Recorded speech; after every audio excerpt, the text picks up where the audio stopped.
Thank you very much, Mr. Chairman. I'd like to ask your support for a very simple amendment to the bill we're considering today. This amendment would shift $25 million of funding from Department of Justice general funds to the DEA for the express purpose of enforcing federal law on the illegal cultivation of marijuana.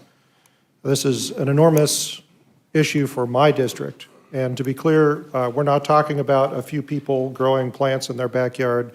These are hundreds of acres with hundreds of thousands of plants. And also to be clear, we're not talking about legal cultivation of marijuana. Marijuana cultivation is legal in my home state. It is legal in several of the different jurisdictions that I represent, but we are talking about illegal cultivation of marijuana. And the problem with this is the folks who are willing to break the one law in cultivating marijuana illegally are willing to break many more laws. And it's causing an enormous stress on the people that I represent. These grows, it would boggle your mind if you saw the scale of these grows. These grows are bulldozed in the middle of the desert. They're surrounded by a 10-foot high bulldozed earthen berm with a gate on the front. And the reason for the berm is not to keep people out, it is to keep people in. The majority of the workers at these grows are trafficked across the border.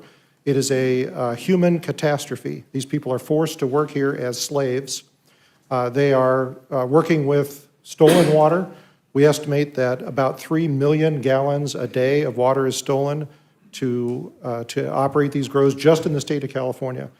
They're stealing power, megawatts of power, and they're also using banned pesticides that are legal nowhere in California, in fact, nowhere in the United States. These pesticides are so toxic, in fact, that the law enforcement officers who have destroyed the plants involved in some of these grows have come up with full body rashes afterwards as a result of these toxins. And unfortunately, the wash off those toxins winds up in the groundwater. So this is a catastrophe for everyone involved, including the folks who are trying to follow the law and pursue legal marijuana cultivation.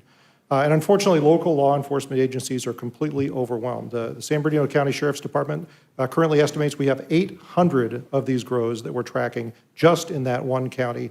And they estimate with the current workload that they have and the personnel they have to devote to the problem, it's going to take them 3 years to work through it. And this is in a crop whose commercial lifetime is 3 months.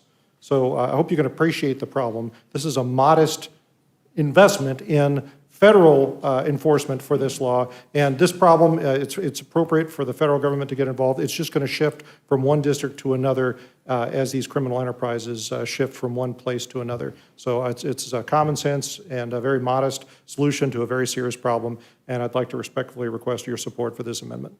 I yield back. Forgive me, Texas, that activity is not legal, so I wouldn't know the difference between a legal grow and an illegal grow. They're all illegal. So how do you identify what are the parameters that are followed or not followed for an illegal grow? Thank you for the question, Congressman. So in California, Proposition 64, which is the law that legalized the cultivation of marijuana, allowed each individual local jurisdiction to determine whether or not cultivation would be legal there. So in my district, I represent 13 cities. 2 cities have made it legal, and the county has made it illegal, which means that in unincorporated areas it's legal. So it's only legal in 2 of the 13 cities I represent. But also in California, there's a very strict framework that comes along with the legalization. Individual plants are tracked from birth to death. The product is tracked. There are taxes, fees, and fees paid at each stage of the licensure. So it's very clear who's doing it legally and who's doing it illegally. But the other thing to look for is the scale. The illegal grows are much larger scale than the legal grows. Individual illegal grows can be hundreds of acres and hundreds of thousands of plants. And that's why it's such a catastrophe for the people who live in the neighborhoods where these grows are located, because over half of them are controlled by international cartels, according to law enforcement. My constituents have been shot at. My constituents have been harassed. They don't feel safe in their own homes. And in California, unfortunately, illegal cultivation at any scale is merely a misdemeanor. And that's why it's up to the DEA to enforce this, because the DEA has tools that local law enforcement can't bring to bear without tying it to a larger crime such as money laundering. So, for example, wiretap authorizations can't be pursued by local law enforcement. They could be pursued by the DEA. So let me ask you this, if I could, and I appreciate your answer. Is asset forfeiture ever invoked with any of these illegal grows if it's a federal law that's violated?